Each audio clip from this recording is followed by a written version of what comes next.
Hello, everyone, and welcome to a brand new episode of Comment Section. That's right, guys. We're once again, it's been a while since we've done this, having a giant special episode dedicated to a new movie. And what is that new movie? It is Spider-Man No Way Home. That's right. Never thought we'd do a special for it. Never thought we'd see it. But we are. Now, let's just get this out of the way right now. There will be spoilers in this episode. That's right. This is your final warning. I'm going to tell you a spoiler right now. So help me God, here it comes. Turn away now. Guys, that's right. Oh, Aunt you May thought I dies. was going to mention Tobey and Andrew? Hell no. Aunt May dies. That is your big spoiler. Yeah. I really hope that you didn't click on this, like, having not seen the movie and expecting a no spoiler review, because we get quick into it. You have to heed our warnings, because we're just gonna say it. And with that, this is a special episode. We have a lot of special episodes. This one's really special, though. We never thought we'd be here talking about this in such a special way. Yes. Although I think, didn't we have planned after this like a normal episode? Yeah. I mean, I don't have a lot of news, coming, but yes, we're saw doing this double movie. takes today. Yeah. But yes, but before we begin the episode, because we're gonna let's mention your thing too as well about what happened right before we were recording. But first, I want to bring something up because I'm so excited for it. Really has nothing to do with the specials. But I thought that this would be something you'd be interested in, about the future of the podcast. Really? That's right. So recently, I was in contact with someone from one of the schools I went to. Mm-hmm.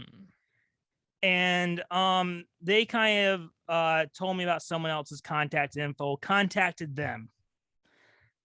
And I do have an announcement. I'm springing this on you. Right here, right now. This is my livelihood. I can't believe I'm getting this on the air. We're getting it on the air, and I'm excited. And I think I'm excited to tell you what it is. Okay. The future of comment section and unwanted answers is going to change. It can be summed up in 3 letters. NFT, baby. You can't spring this on me at this moment like this. Oh, yes. We are getting into the NFT business. No one knows what it is, but yes, we've signed these papers. Did you get an ugly ape or something? I don't understand. Do we have a mascot? Oh, we do. So many. Paul was ecstatic about this. I know he's really into them. He says it's the next big thing. He told me to dump my entire savings into it. Yes. Like when I called him on the phone, which he never answers, but when I texted him, it was about NFTs. I heard him jump up and down like Daffy Duck going, whoa, whoa, whoa, whoa. Yeah, I know. Paul won't stop talking about Elon Musk, Doge to the moon. He's that kind of, that's classic Paul, but I just don't understand what our podcast has to do with non-fungible tokens.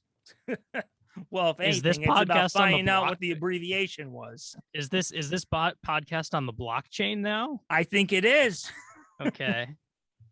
Well, as soon as we find out what that is, we'll let you. Future has never been brighter, I assume. Yeah. But let's talk about what happened, because before we started recording, it sounded like you almost died or something, or you had a little panic. Yeah, it was a little scare because I was holed up in my room. I heard some noise, almost like some building-esque noises, like there was a project going on upstairs that my parents were doing. And basically what happened is I was like, I got to get ready for the podcast. I'm going to go upstairs and make some tea. And I walked out and I heard a subtle beeping. And there was literally a cloud of smoke at the bottom of the door. Like the light was illuminating smoke. And I heard beeping. And I walked upstairs and there was in like the den when you get to the top of the stairs was even more smoky. It was like the most smoke I've ever seen in a house.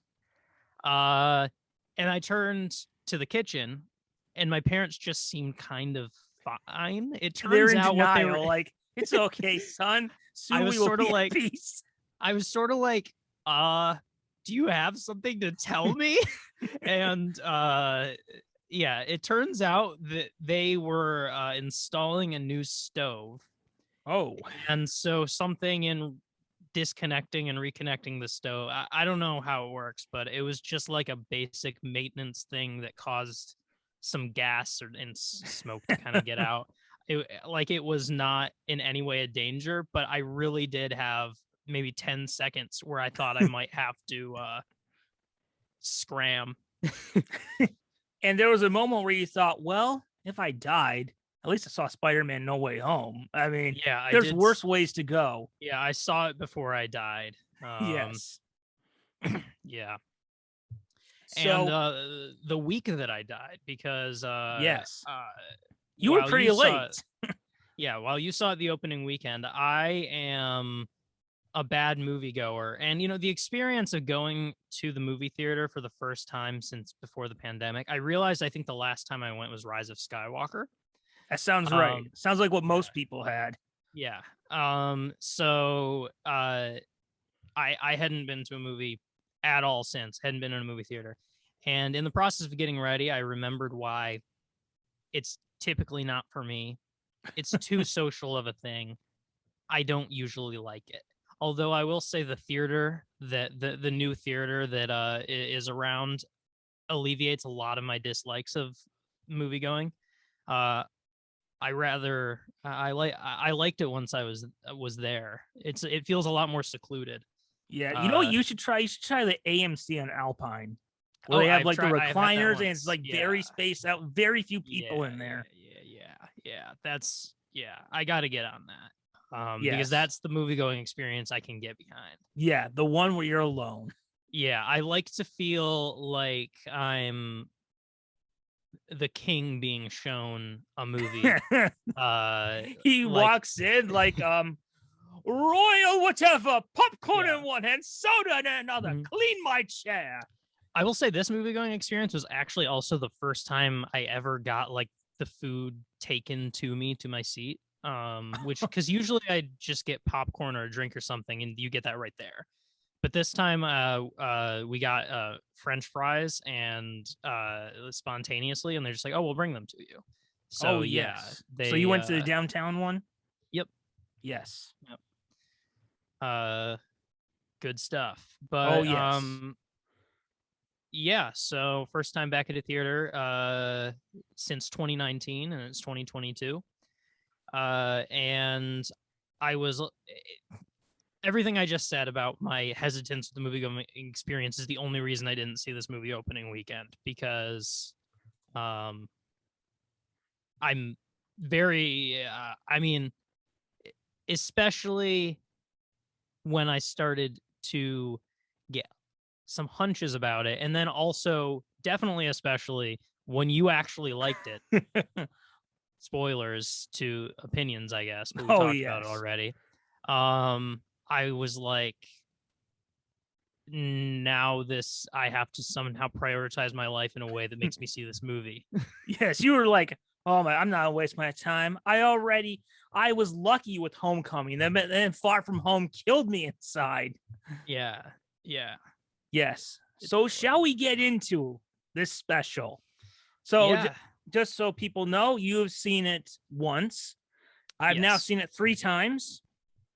So good memory of it. But but who saw it more recently? Because I saw it on That's true. Sunday.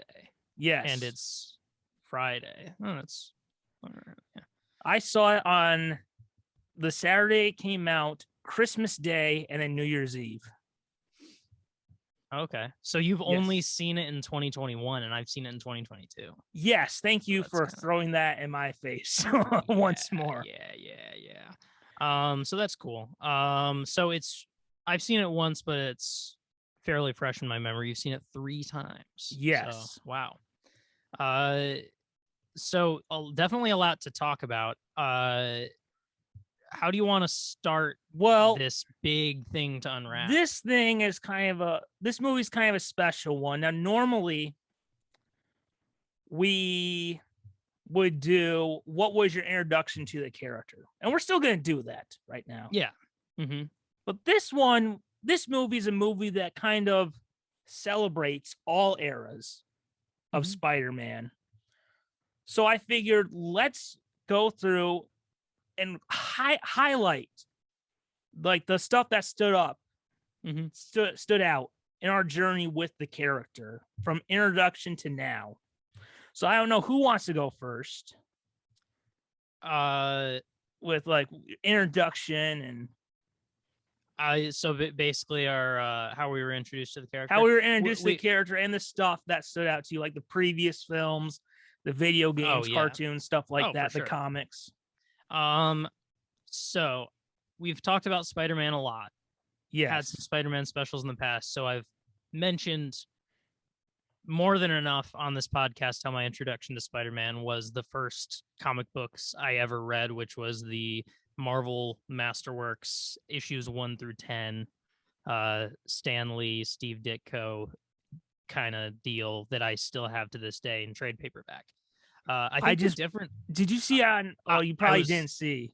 I was gonna say the update is they're re-releasing them, right? With yes, but recently for Christmas, the digital ones, the first volumes of like all of them, like not volumes 2, 3, or 4, but like the first volumes of all of them, like X-Men, Fantastic Four, Avengers, were $1. So I made sure to hit that up, and I got the even though the rest were like only $2, I got the giant. I got volume 9 or 10, whatever has the 100th issue. I got that of Amazing Spider-Man, and I got the Peter Parker Spider-Man volume 1. But yes, continue with that awesome graphic novel, Marvel Masterworks. Yeah, what I was gonna say. After seeing No Way Home earlier this week, I kind of revisited that because I did find that they are basically re-releasing the Marvel Masterworks with like a different trim and different covers. Oh, they do it all the time. Yeah. But I really liked ours though, with the nice gray and all the characters. Yeah, it seems nice. But the thing that is cool about it is with this re-release, it's actually available at the library now. So I actually digitally I got it for free. So I'm rereading it. Oh yes. On my phone. I reread it before the movie because I was just like, all right, try to get hyped. But I think it would be crap. Yeah. I gotta somehow get hyped about this crap. Yeah. So I'm doing that. I also I guess if I want to go in chronological order, my next standout thing for the character, if not the biggest standout thing for the character, are the Tobey Maguire Spider-Mans. Of course, they were the big it thing. Nothing was cooler than Spider-Man in 2002. I 2004 too. Yeah, 2004 as well. So yeah, Spider-Man 1 and 2 are to this day 2 of my favorite superhero films of all time. I wasn't sure when I was going to bring this up, but literally last night I binged Spider-Man 1 and Spider-Man 2 right in a row. Did you do the theatrical too, or the extended one? They're probably theatrical. Okay. Yeah, because like the extended one has a scene where J. Jonah Jameson, he wears the suit, the Spider-Man suit that the I don't think homeless guy gave him. Extended. Huh. It's been a little while since I've seen them. I don't rewatch movies that often, even when I really like them, as this podcast has outed me on. But I have to say, after seeing Spider-Man 2 again last night for the first time in many years, that's nearly the perfect superhero movie to me. Oh, like, yes. I really like I'm sometimes like hedge on which Spider-Man movie is my favorite, I think I can pretty confidently say it's Spider-Man 2. Oh yeah, Spider-Man 2 is like the perfect Marvel movie. It really is. Trivia: who worked on the story for Spider-Man 2? I know you won't be able to guess it, but they worked on another superhero franchise. I mean, I literally watched the credits like all the way through, and I don't know. It was Alfred Goff and Miles Millar who developed Smallville, and I guess Sam Raimi and Tobey were fans of Smallville, so they brought them over to work on it. Oh, okay. But yeah, so Spider-Man 1 and 2 were pivotal in my. I would have been like 9 and 11 or possibly 8 and 10 when those came out. So it's like, yeah, the first one's May 3rd and then the other one's June, I think. Well, then I would have been 8 and 10. So yeah, those are amazing movies. And I didn't venture to the right channels where I would have seen any of the cartoons as much, which is my loss. Shame on you. But so those movies are the biggest thing. In recent years, delving into some of the comics, there are some storylines that I have really liked, like the death of the Stacy's storyline. Oh, that's great. That I read recently that was really great. And I am gonna start trying to find arcs from here on out that are similar to me. I'm gonna get back into it. You know what you should read, even though it's not in continuity with like the regular Marvel universe? I've said it before, I will keep saying it. You should read Ultimate Spider-Man by Brian Michael Bendis and Marc Bagley. Okay. Yeah. Because it's like it's a separate reboot. It was like, it's kind of like if the Stan Lee stuff was Tobey Maguire, the Brian Michael Bendis stuff is Andrew Garfield. I see. Interesting. Yeah, into it. And I don't know if I mean the end of my spiel here will be that I said before, I would consider Spider-Man to be my favorite superhero. For some of the history I just laid out. And even though I don't have a Spider-Man shirt or merch thing to show off, I am color coordinated today. I have a bright red shirt and a bright blue hat. And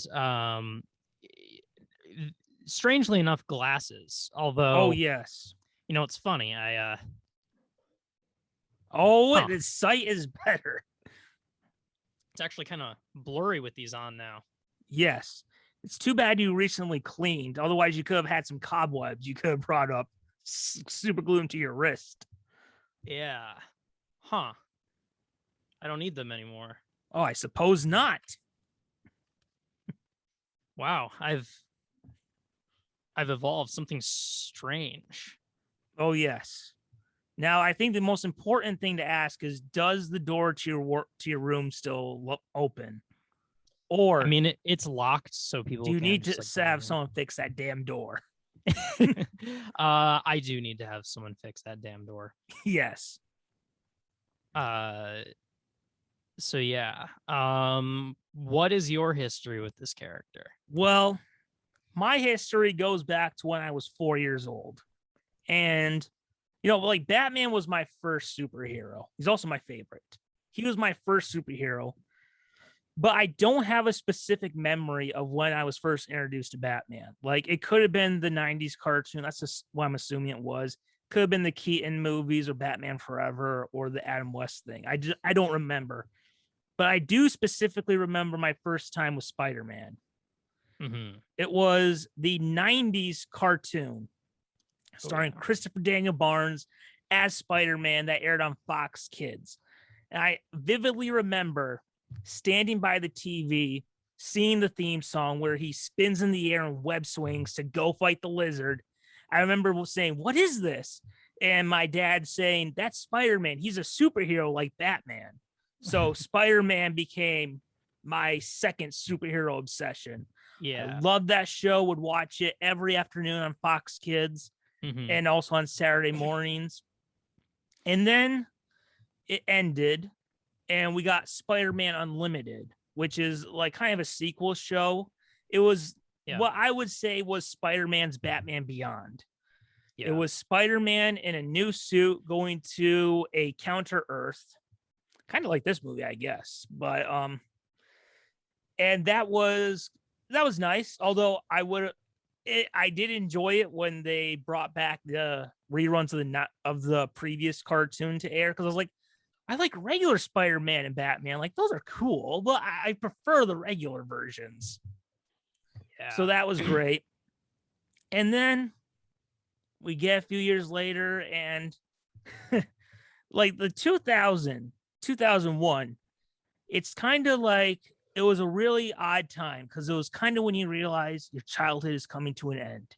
Yes, I was 8, but like, yeah, your childhood ended at 8. Yes, but it was like all the stuff I like that was being made when I was like born was kind of coming to an end, and they were taking off some of like the stuff from Cartoon Network and Nickelodeon.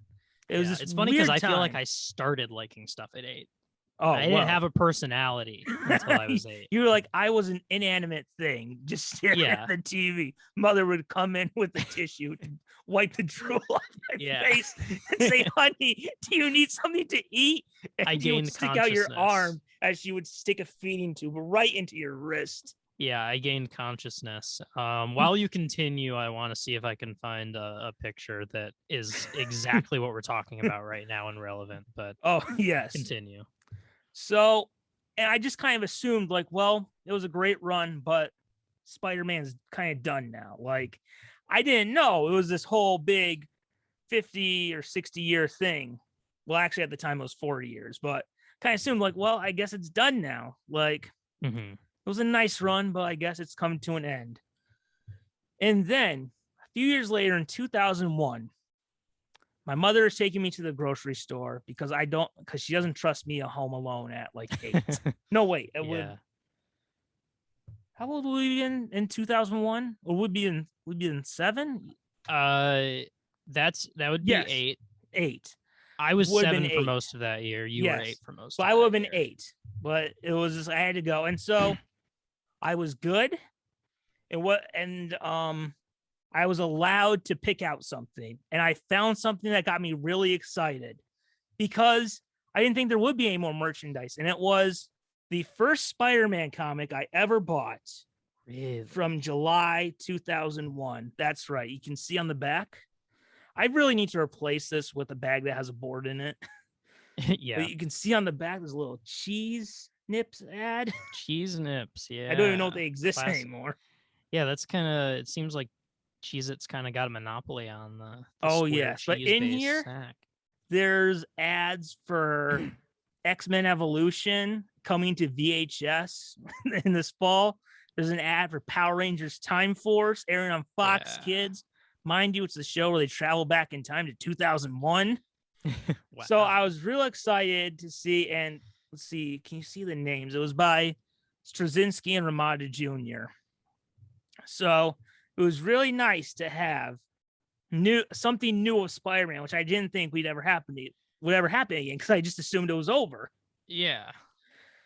So that was great to see. And the cool thing was, I don't know if you can probably tell by the cover, this is where he gets hired to be a teacher at his old high school. Yeah. Not only were we getting more Spider-Man stuff, but it was going further than the 90s cartoon did.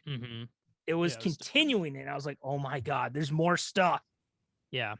By the way, this is quick detour. This is me when I became 8 years old. Oh yes. Just imagine that. Yeah. I immediately gained sentience at 8 years old.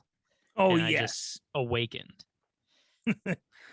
So that was, even though that wasn't my first comic, my first was a Superman Batman one. Spider-Man was the first one I started collecting because at the grocery store, for some reason, all they had was Marvel. Bastards. But grocery stores have some kind of deal. Yes. And then it kind of spread to where I was also getting Peter Parker's Spider-Man. And then I started buying Ultimate Spider-Man by Bendis and Bagley. And like, those were my 3 books. And also I started getting the Marvel Masterworks by Stan Lee and Steve Ditko to see how did it really begin.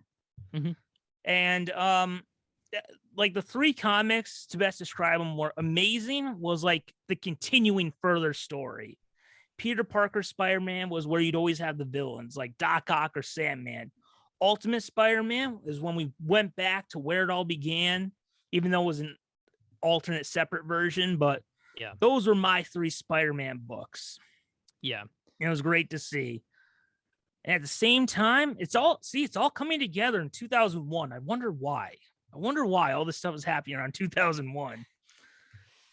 So they bring back the 90s Spider-Man cartoon and Spider-Man Unlimited on ABC Family. And they start releasing the 90s cartoon on VHS. So on that VHS there's a bonus episode of the 60s Spider-Man. It's when I realized, oh my God, there's a Super Friends Spider-Man, super old with really, cheap animation. And then I found out there's Spider-Man's Amazing Friends. And I was like, oh, this isn't just a 90s thing. This is a thing that keeps going. Yeah. So kept on having that. And then May 3rd, 2002. It's a movie I remember specifically going to and thinking, God, these credits are taking forever. Went and saw the first Spider-Man movie with Tobey Maguire and Sam Raimi. Yep. And I remember thinking, holy crap, we're going to have a Spider-Man movie like we do the Batman movies. Now, I'll be honest. I remember this recently. I didn't love the movie when it first came out. Really? Like, I remember being like, well, it wasn't exactly like the 90s cartoon. And then I specifically remember getting a little pissed because, and to this day, I'm not proud of it, but it still happens to this day with some other stuff. Like, people were talking about the Spider-Man movie as if it was fact. I was like, no, that's not the 90s cartoon. That's just some fake version. But then I saw it again. And I was like, all right, you know what? And I think it was maybe because I kind of got more into like other versions at the time, like the other cartoons, the comics. I was like, all right, it was good. It kind of got the core of the character. Yeah, you had to kind of learn that the 90s cartoon isn't necessarily the end all be all. Yes. Spider-Man. And also like but to this day, if there's like a Marvel trivia thing, like I see like Marvel trivia nights advertised on Facebook. And when I see it's MCU trivia, I go, ugh. Because it's like, so help me God. If there's like a question of what was the first Marvel property, I'm like, oh, it's Fantastic Four. Someone says Iron Man, I'm like, you little pretender. Don't you go that is there. Annoying. Yeah. Yes. So there's that. But then I saw number 2. And oh my God, I love number 2. I think the best Marvel movie ever made, which ironically isn't even made by Marvel, but it was like Marvel's Batman versus Joker. It was Spider-Man versus my favorite villain, Doc Ock. And I was amazed by it. Yeah. Went to see Spider-Man 3. Actually got to see it a day early because I entered a contest. Nice. And it was awesome. They did the black suit storyline from the 90s cartoon live action. And oh, I love it. So underrated. Masterpiece of the superhero genre. I'm officially giving it my next fair shake this week because, like I said, I watched 2 last night and I'm going to watch 3 in the coming days. Oh, yes. I've been meaning to rewatch the other ones, but then Superman Lois came back, so that kind of derailed everything. Yeah. So, had that. Loved the trilogy. Thought it did such a great job of, like, if you were to shrink down 40 years of Spider-Man comics, shrink down the 90s cartoon, that trilogy pretty much covered almost everything. So it was like, yes, love the trilogy. And at the same time, we had the MTV Spider-Man the New Animated Series, which was an Agents of S.H.I.E.L.D. type situation where it considered itself canon to the Tobey Maguire movies. Now, if they had done Spider-Man 4, there would have been a little bit of continuity errors. But in my opinion, yes, it's in the same continuity. So that was cool to see another Spider-Man cartoon. Have you ever seen it? Since it is kind of a it is kind of Tobey Spider-Man between 1 and 2. Wait, what is the It's called name? I'll try and bring it up. Spider-Man the New Animated Series with Neil Patrick Harris. This MTV CGI one. I haven't. If I've seen any of it, I haven't seen a lot of it. It's definitely not the one that you recommended to me, and I watched a few episodes. Let's see. It would be this one. Oh, yeah. I don't think so. I always love how it kind of looks like the art was kind of a combination of Toby's suit and John Romita Jr.'s art. Yeah, that's cool. Yes. CGI is a little dated, but so is most CGI. Yeah. How Toy Story looks as good as it still does is it's kind of amazing. That is an accomplishment. Yeah. So we had that, and going forward, my growing up, I had my 2 Saturday morning cartoon blocks. I had Fox Kids, I had Kids WB. And then Christmas 2007, we found out Kids WB was going to shut down. But before they left us in March 2008, my birthday weekend of that time, they gave us one last gift, which is a little odd because Kids WB was mostly DC. But they gave us the Spectacular Spider-Man, which is the one I showed you. And I was looking forward to it, but I figured it was kind of be the Batman situation where I liked it, but it was nowhere near as good as the 90s Batman cartoon. Spectacular did the impossible. It was as good as the 90s cartoon. And to this day, like, I can't put one over the other. Like, to me, the 90s cartoon and Spectacular are both the best adaptation of Spider-Man we've ever had. Like, better than all the movies, better than all the other cartoons. It's 90s and Spectacular. Then we graduated in 2012. We did. And 2 years early, we heard the news that they were going to reboot Spider-Man, which, I was a little disappointed about not continuing the other movies, but I was like, well, we rebooted Batman with Batman Begins and Dark Knight. So that showed, like, you can tell the same story, but still having be 2 different and still great versions. And I always consider, like, the first Avengers and Amazing Spider-Man, like, our graduation gift from Marvel. Like, and to have it where both of them were based, heavily influenced on the Ultimate comics from when I started reading them in elementary school was icing on the cake. I loved them. I actually prefer the first Amazing Spider-Man over Tobey's first movie. I think, like, for me, I go back and forth over which movie do I like more, Spider-Man 2 or the first Amazing Spider-Man. I guess I gotta say at this point it's a tie, but to me, I love that movie so much. Andrew Garfield is my favorite live action Spider-Man. So I love that. We got to have the Lizard in it, who is my second favorite Spider-Man villain behind Doc Ock. So loved that. Enjoyed the second movie. Clearly it wasn't as good as the first one, but there were, like, even though it's my least favorite of the Sony produced movies, it has some of the best scenes of the movies. Like, whether you're talking about the death of Gwen, the final battle between Spider-Man and Electro and then Goblin, or like the scene with Aunt May and Peter, like after Spider-Man's disappeared for a while, it was great. So then by 2012, I kind of stopped reading Marvel comics because they were kind of getting like the movies. They were kind of getting dumb and jokey, and Dan Slott had taken over Amazing Spider-Man. I wasn't a big fan of his run. And the Ultimate Universe, they killed off the X-Men. And then they decided to kill off Spider-Man and replace him with some kid called Miles Morales, which I was like, this is stupid. Which I still think they botched Miles' introduction. They should have done it the way the video game did it, but whatever.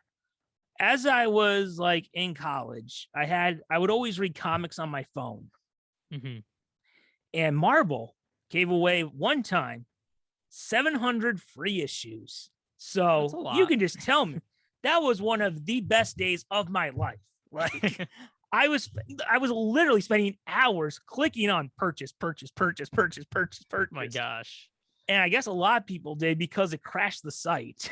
Yeah. Like I remember the day before thinking, why is my DC app being so slow? Because they're both Comixology. Then I click on my Marvel one to see what the same issue was, and it was 700 free. And I didn't think I could get them, but I did. I got all 700. You clicked enough. Yes. Nice. Like I remember we were supposed to watch The Simpsons, and I had to rewatch it later because I spent the whole time clicking like, I don't care what it is. It's free. It doesn't take up space. I'm getting all of them because what if someday I give a crap about Doctor Strange or whatever? I need to make sure just as a backup. Yeah. So the question was where to begin with all those 700 issues. Well, I figured let's go back to the Ultimate Universe. So I started reading those and was reading some of the ones I didn't care about, like the new X-Men or the new Miles. And then I remember reading one. It was Spider-Man issue 1. And it was where Peter and Miles first team up. And I remember thinking, what's the point anymore? The Ultimate Universe is dead. It first died when they killed off all the X-Men. Now it's dead that they killed off Spider-Man. Who cares? And I read it. And the moment that changed for me, because it was still Brian Michael Bendis writing, so it's kind of the same character. Yeah. Was when Spider-Man stops a mugger, and then some guy, the mugger goes to him, why are you wearing Peter Parker's costume? He's like, what did you say? He's like, come on, man, show some respect for the dead. And I was like, oh, this is interesting. And then at the end, like Peter jumps onto a building and you see Miles bump into him. Miles is like, what? And then around the same time, the rest of the issues were on sale for $1. So I was like, okay, this is interesting. So I'll get the rest. Yeah. And then like the next issue, like Miles is like, oh my God, are you Peter Parker? And he's like so excited. And we see Peter Parker in a world where he died. And like, there's like a moment where he goes to a grocery store, stops a mugger and says, hey, can I see the iPad? And he looks up and he sees that the Ultimate Peter Parker died. And he's like, oh, please, God, no, this can't be real. Yeah. And then like Nick Fury and Miles are trying to find him. And Miles is like, where do you think he went? And then Nick Fury is like the one place he would go. And he goes to see Aunt May, who's living with Gwen. And issue 4 is like one of the best, arguably the best Marvel comic ever written. Like if Ultimate Spider-Man was The Office, issue 4, I mean, the whole series basically was, but issue 4 was Peter Parker's Goodbye, Michael. It was like whatever happened, like they killed him off. It was stupid. But by bringing in the Marvel Universe Peter, we had closure and we're like, yeah, all right, I think we're kind of good. Plus, you can follow his adventures still while you read Miles and all that. Yeah. So I loved it, thought it was great. To me, it might still be my favorite Marvel comic ever made. Like, wow, yeah. Is that good? Which is why, well, we'll get into it later, but when they started bringing multiverse, I was like, well, it kind of saved the comics when they did it. So yeah. So 2 years later, they have Ultimate Spider-Man issue 200. And what was going to happen was that Miles was going to go to Aunt May's house, and they were all going to celebrate Peter's life on the 2-year anniversary of his death. So my hope was, and they did some cool flash flash forward stuff. Like they did like, hey, what do you think Peter's life would be like if he was still alive? And we had that. And the whole time I'm like, well, we have a Peter Parker from the Marvel universe. Wouldn't it be nice if he popped up? And I keep reading, I'm reading it. And because I had to buy the digital copy, I'm like, oh my God, is he going to show up? Is he going to show up? Is he going to show up? And he didn't. But then the final frame of the comic, you see like a head pop out from the bushes. And he has a very similar haircut to Ultimate Peter Parker. So I'm like, okay, that's interesting. So I'm like, well, it's not going to happen. But if there's a chance, I have to get the next issue, which is Miles Morales, Ultimate Spider-Man issue 1. Started the book because just then they decided to kill off Captain America. So almost everyone besides Hulk that was cool is dead now in the Ultimate Universe. Yeah. And it starts with like these two like kind of dock workers saying, no, listen, it's cyclical or whatever. Like Captain America died in the 40s. I'm telling you, superheroes always come back when you need them the most. He died before, he will be back. Mm-hmm. Like, that's interesting. And then just read the issue. It was pretty good. I mean, it's Bendis, so it's always good. And then the last issue, the last episode of the issue, we get a bomb drop, is the return of the ultimate version of Peter Parker. Wow, yeah. I'm like, what? This can't be what it looks like. He can't be back. No. Yeah. You ruined him. How can he be back? And then I keep on getting the next issue saying, all right, there's going to be some disappointment thing. Then in issue 4, he comes back full in costume to fight the Green Goblin who's come back to life. Mm-hmm. And the moment you knew it was really him was when Aunt May says, I know it's him. My Peter is alive. So we have that. It sounds like the spider bite, what was in there made him and Green Goblin immortal. So he woke up in like a lab and he doesn't really know how he came back, and find out he's going to go figure out what happened to him. But he promises someday he'll be back. And until then, Miles will be Spider-Man. And so we had that nice pass the torch moment. I was like, wow, they brought him back. And he says he'll come back someday. Then, as that's coming to an end, we have another Peter Miles team up in Spider-Verse, written by Dan Slott, which is going to cross over all the Spider-Men, from Peter Parker to Miles to Spider-Man Noir to Miguel O'Hara. In fact, there's even a moment where 2 Spider-Men are talking, being like, hey, look at all these Spider-Man. There's one. That dude looks like the actor from Seabiscuit. That dude looks like the actor from The Social Network. What? Isn't this crazy? So we had that.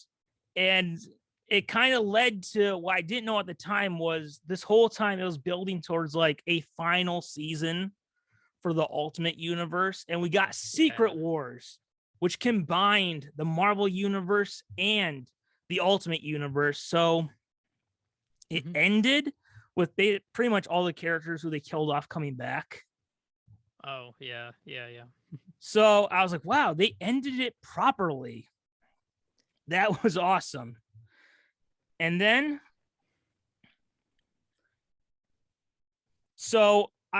but Ultimate Peter Parker never did come back. But I was like, whatever. It's Marvel Universe Peter. It's close enough. Then we had it where, I'm trying to look up stuff right now.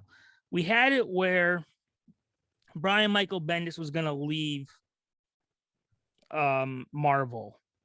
At the same time, I wasn't a fan of the current Marvel stuff again, because it was still Dan Slott writing, but I was like, okay, Brian Michael Bendis doing one more book with Peter and Miles. All right, it's going to be awesome. Mm-hmm. It was great. I loved it. Spider-Man 2, great. But before he left, he gave us one last gift. The last 2 pages, we see that in the Ultimate Universe, which is somehow back, Peter Parker is back as Spider-Man, and he's with the Avengers. And the final scene we have of him is they stop the Goblin again, and he's going to go off because one of his friends from the army has just come home, and we leave him going off to his next adventure. And I was like, I mean, they had a few different endings for Peter. Like they killed him off. They had him just leave. But this was like, they ended it. And I was like, okay, I feel closure. If you know, because we're talking about this new movie, if anything's important, it's closure. Yeah. So, yeah, that was kind of, and then also, final thing we got to bring up, we had Spider-Man Into the Spider-Verse. In my opinion, the movie franchise was dead. I had no interest in just a Miles Morales movie because I assumed that if Peter was going to be in it, it would only be a quick cameo at the end. Then we saw the trailers, got real interested, and besides just introducing Miles, it put Peter Parker back on the right track in the movies. Yeah. And yeah, like I think Spider-Man 2 and Amazing Spider-Man are the better movies, but Peter Parker in Into the Spider-Verse is my favorite movie version of the character. Yeah. So there was that. All right, boy, did that go longer than what I was expecting. But let's get into Time this flies. real quick. Time swings by. Oh, yes, exactly. I mean, with that long introduction, and I mean, do you want to do you have any place in mind where we could split this into a 2-part review special? Because like this part could be like the history of Spider-Man and yes. something all right, else, I got a few more things to bring up. We can end it with our anticipation for the movie. Oh, sure, yeah. All right, so before we get into that, let's talk about some loose threads. What are you talking about? You know, people were excited for Tobey and Andrew coming back for this movie. And like we said before, there was kind of a hole in our hearts when Spider-Man 4 got canceled. Yeah, so that touched everyone. Yeah, so like I remember getting the DVD for that Spider-Man CGI cartoon, which was basically Tobey's version. Yeah. And I remember thinking, wow, I'm on the last episode I haven't seen yet. And Spider-Man 4 is coming out in 2011. That means I have to wait 4 years until I see the Tobey Maguire Spider-Man again. And then I watched it. And then, like, I remember thinking, like, as much as I love Spider-Man 3, it does end on a bit of a downer with the, like, it doesn't end with him just web swinging. It ends with, like, the dance between Peter and Mary Jane. Mm-hmm. And then I remember thinking, like, I was excited because we were going to get something fresh and new, but at the same time, I was like, but you can't end it like that. Like, it wasn't like Superman 4. It ends with him flying off and smiling at the camera. Batman and Robin, it ends with them running off to fight the next adventure. Spider-Man 3, you know, it ends with them dancing, and they're kind of like, you know, like they're gonna work things out, but it wasn't the it was a all right, they're gonna work things out. Mm-hmm. So yeah, I remember being in middle school looking up, like, or high school, I think, looking up on the computer, like, all right, 2011, we're gonna have Thor, which will be but we're gonna have Captain America and then Spider-Man 4. That's gonna be awesome. Mm-hmm. And then it never happened. So do you have any like memory of like your reaction to Spider-Man 4 being canceled? Yeah. I mean, I do have this memory of like it feeling like this is gonna happen. This is in the works. There's gonna be a Spider-Man 4, and then just year by year went by, and slowly it was like, it's not gonna happen. It's kind of weird when you say like it was supposed to come out in 2011, because that makes it sound like not that long ago to me, even though it was 11 years ago. But it like it feels like that. I mean, it feels like that's really close to when the Amazing Spider-Man came out. Like if there was a reality where that would have really changed the course of Marvel movies if Spider-Man 4 actually did come out. But I don't know. That's just what I was thinking when you said it was supposed to come out in 2011. But oh yes, my memory was, I don't know if I had the mental brain power to be anticipatory of it for that entire time. But I do remember like the hype slowly fading and then finding out it was canceled. And like, Oh yes.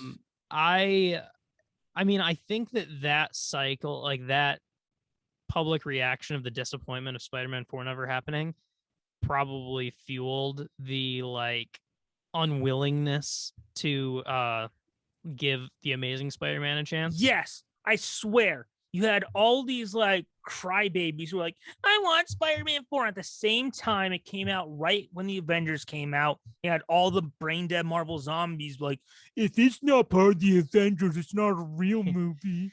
Yeah. And I will say, I mean, I mean, I can't remember really. I feel like maybe there was a part of me that like was probably like, oh, I'd rather have Spider-Man 4 than this. And but I do distinctly remember like seeing the Amazing Spider-Man with all of that in my head and just going like, I don't think people are going into this with the right mindset. This is not all what you'd expect from the like weird sort of backlash that existed at the time. Because I mean, I think it's a great movie, and you know what's funny? I don't know if I did not see the Avengers in 2012, and I did see the Amazing Spider-Man, which is kind of who knew I was such a Sony only fan. Yes. I didn't even know that was kind of my thing. Yeah, like I was disappointed, but I do remember thinking, especially with the trailers, like, and I still think now that The Amazing Spider-Man was a better movie than what Spider-Man 4 was going to be. Yeah, I mean, it's hard to really say, but I mean, I do think I like The Amazing Spider-Man more.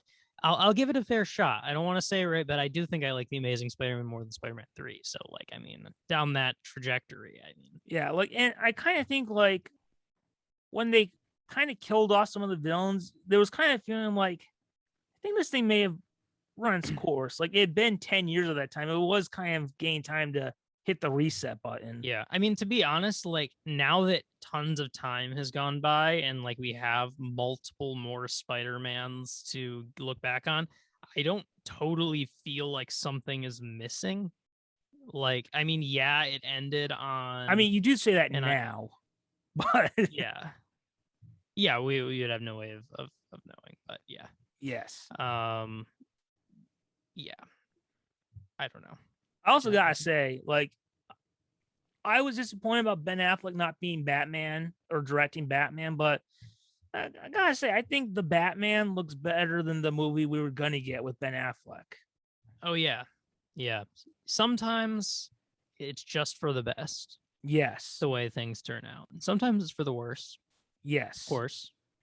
But sometimes it's like all of the like development hell that went into this Batman movie, if it turns out to be as good as I think we're both anticipating it to be, then it will have all been worth it. Yes, because remember, he quit like about 5 years ago, so we've been waiting for 5 years. Oh yeah, it's been a long time. Yes. So same thing. 2014, Amazing Spider-Man comes out, and then in February 2015, we get the news it's canceled and that Spider-Man is going to be in the MCU. Now, and just like Spider-Man 4, I was disappointed over the cancellation of the Amazing Spider-Man 3 because it was like, another unfinished one, but you could kind of tell that, I mean, just from like reading the news, like there was going to be some changes, and it kind of sounded like, I think I read somewhere that even if the Marvel deal didn't happen, they were going to reboot Spider-Man anyway.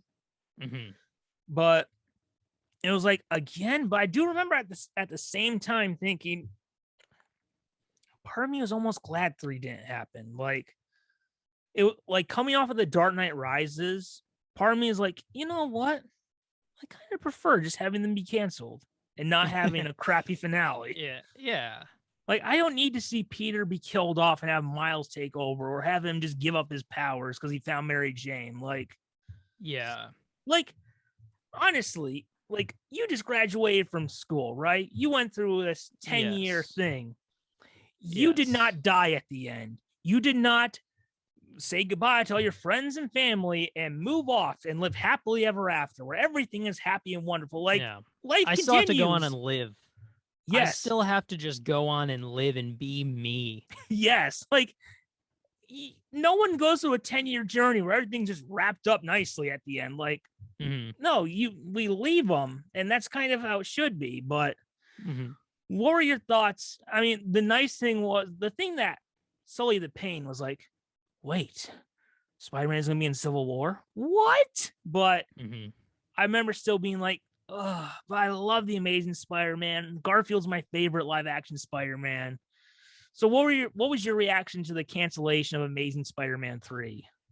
I mean, we're now in the era where, I mean, I'm not proud to say, but I was burnt out. Like, I was not paying attention at this time.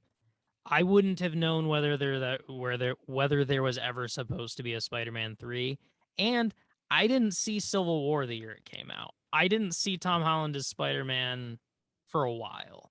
So I was fully burnt out. So there's not much I can even say about it.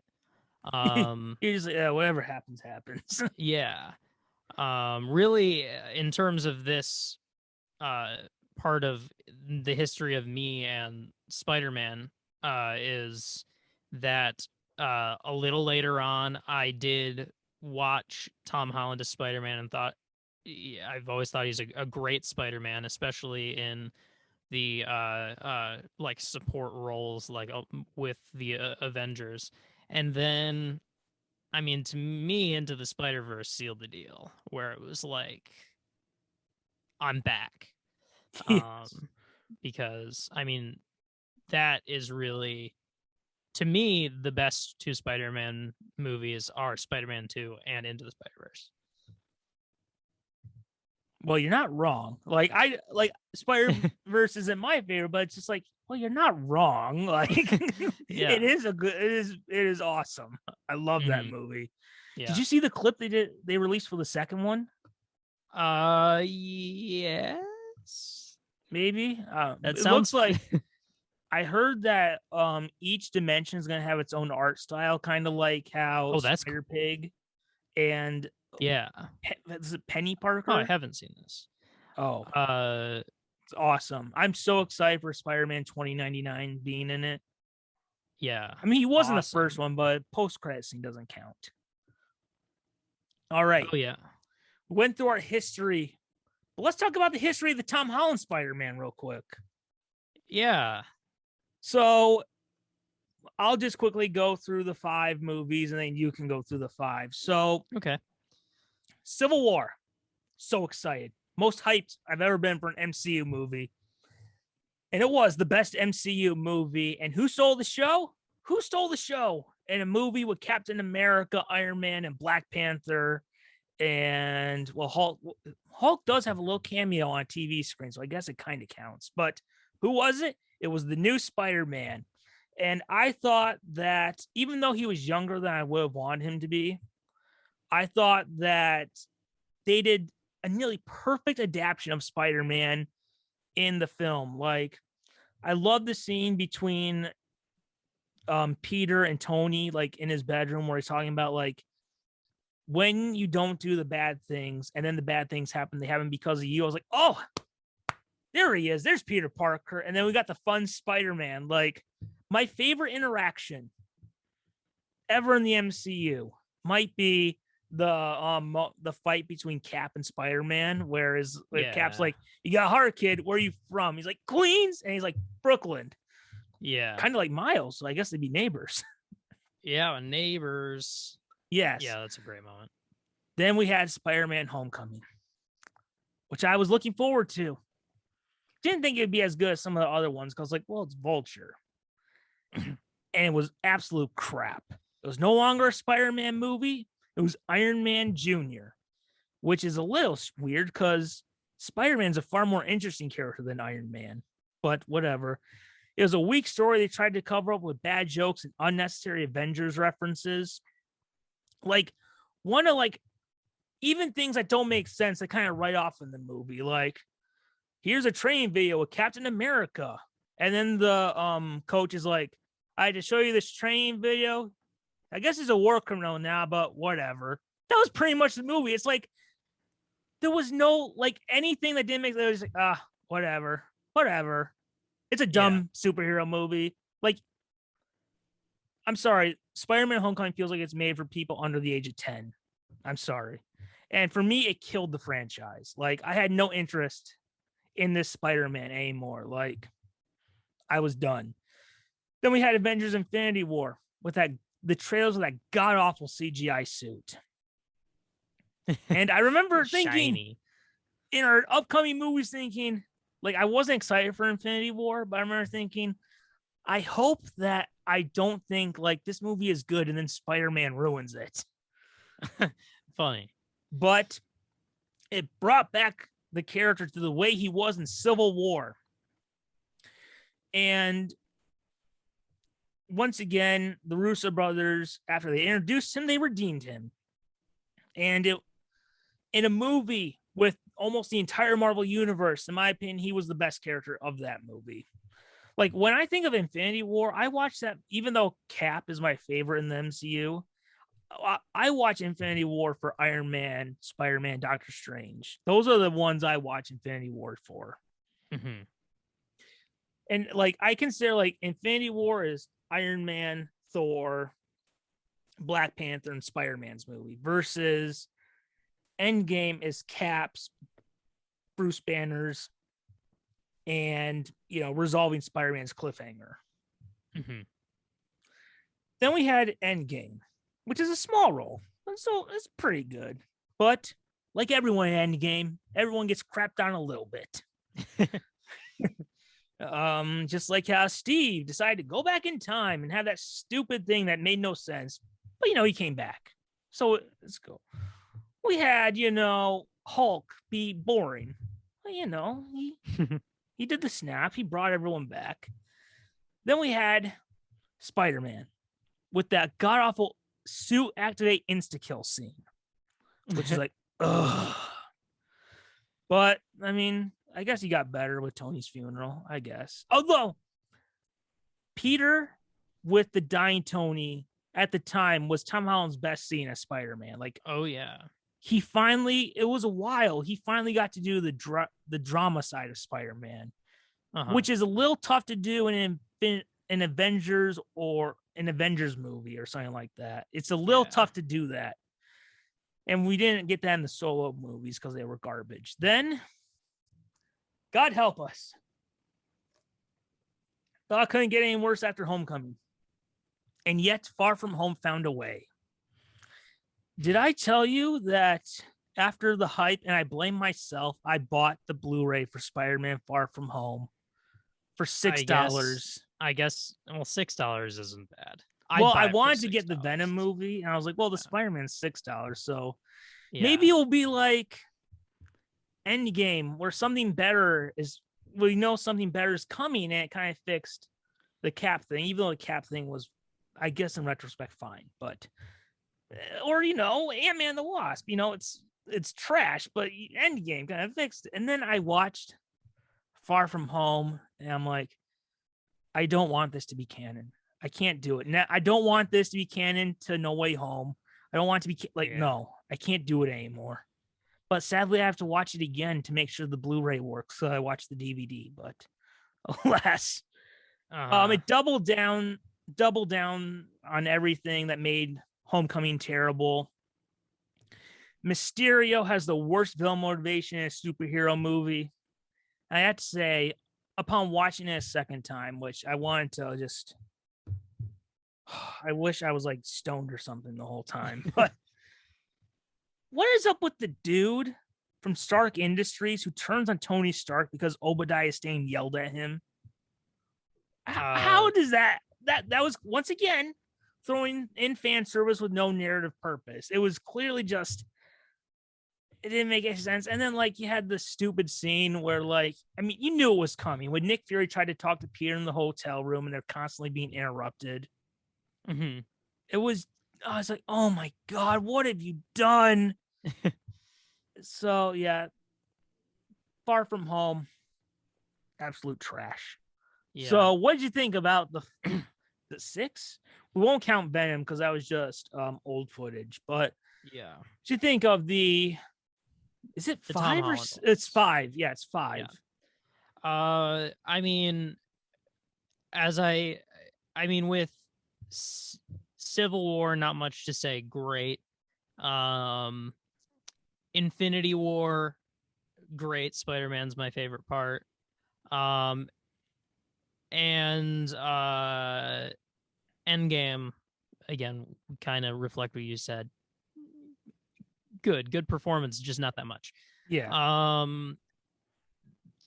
And then the actual Spider-Man, now currently a trilogy, starting with Homecoming. It's interesting the way I can reflect something you just said recently. It was like, you're not wrong, which is how I feel about a lot of the things you say about Homecoming. I did enjoy it, and I feel like I question myself sometimes, but like I really gotta say I feel like I like Spider-Man Homecoming. But when you say the criticisms you have, I'm always like, you're not wrong. Like you're saying something that I agree with, but I just like don't have that like sort of negative reaction to it for whatever kind of how reason. I think about Star Wars Rise of Skywalker. Like I agree with all the criticisms, but I'm like, yeah, it's fine. yeah, that's kind of, yeah, that's how I feel about Spider-Man Homecoming. There's a lot of good I like about it. And I one thing I actually want to reflect that I really like about Spider-Man Homecoming, which I mentioned in our special forever ago, there are a lot of parts of Spider-Man Homecoming that reflect a lot of those moments in the Sam Raimi Spider-Man movies, where it's like New York kind of being like, "Hey, Spider-Man, we're on your side. If you want to get to him, you have to get through us." That kind of thing. That was one scene. Everyone else hated and Spider-Man. That one scene was awesome. The very beginning. And yeah, there's some parts of Homecoming that like feel kind of cheerful and make me happy. That said, I can literally only think of 2 scenes I liked. I've seen it once, and that's what I came out of. You are so lucky. You I tried to watch it after No Way Home, and I was like, I had to shut it off because I like Michael Keaton in it. I don't really love the Iron Man-y stuff, as we talked about. Like you said, the criticisms are the same. I don't know. But anyway, because I liked Homecoming, fair enough. My issues I had with Homecoming made me very hopeful for Far From Home, as we talked about many times. I was like, I might love this movie. Right, because I wanted to bring this up. I said this, I think I said in the special, this movie shows he's just going to be an Iron Man knockoff. I believe in the special you said he went through an arc to show he won't be an Iron Man knockoff. That was my anymore. hope. That was my hope. That was where I was putting. I underestimated just how much they were going to MCUify everything to the extreme, and that even though Endgame felt like this big finale, that it really was just like it was just a continuation. Like nothing really felt different. It just felt like a Far From Home feels besides like the 2 main characters being gone now. Yeah, but in terms of like the Far From Home felt like a sad, boring epilogue to Endgame. You're right. I hadn't thought of it like that, but you're right. Whole thing's about Iron Man's dead. I know. I'm just like, stop whining about Iron Man. Like, just do Spider-Man stuff, man. And one of my least favorite scenes in the entire MCU, for whatever reason, is the bus scene with the drone attack. I don't know why. Yeah. That was the part of the movie where I was just like, I don't like this movie. Mysterio in concept is like one of my favorite villains, but me too. Like, did nothing for me. I love the character design and stuff. Like, it's so cool. But what do you think it was motivation? Do you remember what it was? Do you remember why he became bad? Not super well. Because Tony took the thing he made, which Tony showed it off in Civil War, the little hologram thing to make you relive memories, and he called it Barf. Oh yeah, Barf. That was his motivation. That's what made him evil. Because he was made fun. He was made fun of by Iron Man. Yes, he was bullied a little bit. Which I don't want to watch a Flash movie where he's just fighting Batman villains or whatever. Yeah. Yeah, that just frustrates me because there's so much potential with Mysterio. The movie in synopsis, like even now I'm thinking of it like Spider-Man fighting like fake disasters. Yeah, exactly. Like that's so cool. But like, is there really a plot to those two movies? Because there really isn't. It's just a bunch of scenes kind of stitched together. Yeah, but that's sort of like the execution, because there's no motivation. I don't know, it was just like it had so much potential, but because it was like went full in on the things I didn't like about Homecoming and the things I didn't like about Endgame, I guess, even though I really like Endgame. Yeah, it felt like a sad Endgame epilogue. And not really a Spider-Man, not so much of a friendly neighborhood Spider-Man that I wanted to see in that. By the way, when they describe how the people came back, it almost makes it feel like the end of Endgame wasn't really a success, because it's like that kid who was 5 when they left is now like 10 or whatever. Like, yeah, it's not a perfect. I mean, like if you watch Endgame and Tony says like everything has to be the same, you'd think it was almost like if they had been there the whole time. It was a little bit of it ended up being a little, I don't mind this necessarily, but it does end up being a little bit of a monkey paw situation where like they did get what they wanted, like everyone's back, but it isn't the perfect scenario. Like there's quite a bit of bad. Thanos did leave a mark, it turns out. And it felt like the whole reason they did that was because they knew they butchered Flash Thompson so bad they had to start over with Brad. I the guy who's trying to get with MJ.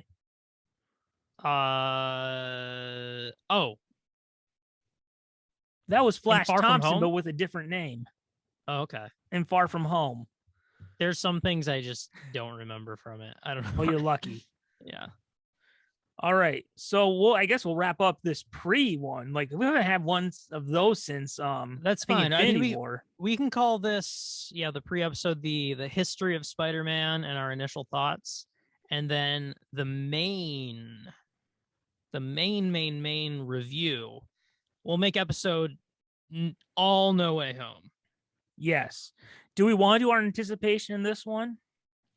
Like just kind of I guess we can kind of do that as a little tease for getting into just all right.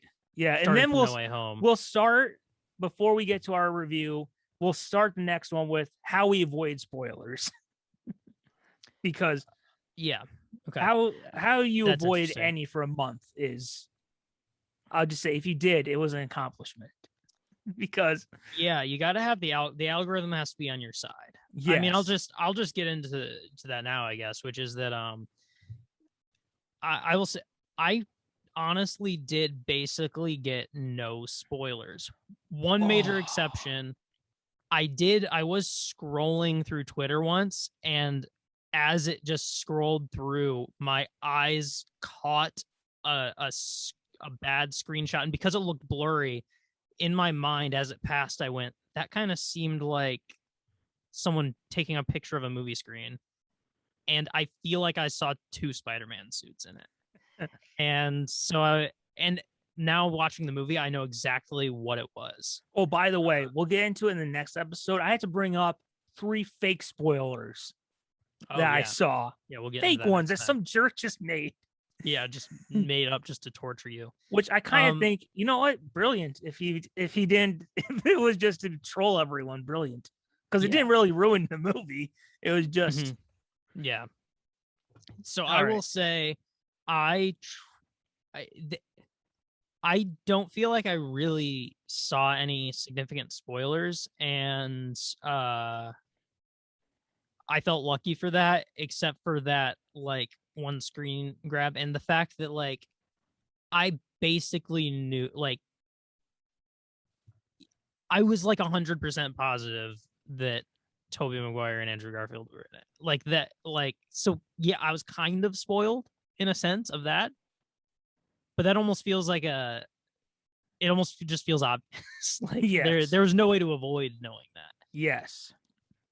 All right. So let's wrap this up with our anticipation for the movie. So I had no interest or plans to see the movie. I gave up on the Spider-Man movies and the MCU. Mm-hmm. And what made me think even more, if they tried to bring back Tobey and Andrew, that this movie would suck, would be Crisis on Infinite Earths. Because I swear, I knew it was going to happen. I knew. All right, it's going to happen. Tobey and Andrew, they'll either die, lose their powers and retire, turn evil, all the supporting cast will die, or they'll be wiped out of existence or something. They're going to throw Tobey and Andrew under the bus to make Tom look good. That's what I assumed. And then in April, I read a plot leak that had a really simple explanation for the movie. Like it was really pretty bare bones. And I thought it was pretty good. Like from what I remembered, it talked about Spider-Man is on the run. He goes to Doctor Strange to have a spell to make everyone forget his identity. What else was there? Tobey and Andrew are in the second and third acts of the movie and have some scenes by themselves. Oh, let's see. What was it? There's going to be someone's going to die, and Tom Holland is going to try and kill the Green Goblin. And the final battle takes place at the Statue of Liberty with a Captain America shield. And then set photos came out. Captain America shield is on the Statue of Liberty. So now, I mean, when we did our end of the year special, I kind of had to dance around it a little bit. But like the leak I read in April was true. It turned out to be true. Now that we've seen the movie, it was true. Yes. I thought it was pretty good. However, a little bit later, there was another alleged plot leak that came out. And the two things I remember about it was it said Ned would die. And I told you about this plot leak. I told you about the leak that turned out to be true. And I told you about this other plot leak, which the two things I remember most of it were Ned would die. And that's why Tom's Peter would try to kill Goblin. And that in the battle, Tobey would die. They were going to kill off the Tobey Maguire Spider-Man. And I was like, oh, I knew it. I knew it. It sucks so much. It must be true. Yeah. Then I read another one, which I knew couldn't be true because it was so convoluted. Like it talks about how Andrew pops up and Doctor Strange makes him a suit, kind of like the black suit Tom Holland Spider-Man wears in the movie, which now we know is an inside-out version of the suit. Which I never understood why he did that, just to look good or look. It was basically to sell toys, but why did he feel the need to have the inside out? Versatility, man. Yes. I mean, he loves to be clean. He's a showman. Remember? Before he was a wrestler, he would appear on TV in the Stan Lee in Amazing Fantasy 15. All right. When the trailers dropped, I remember rooting.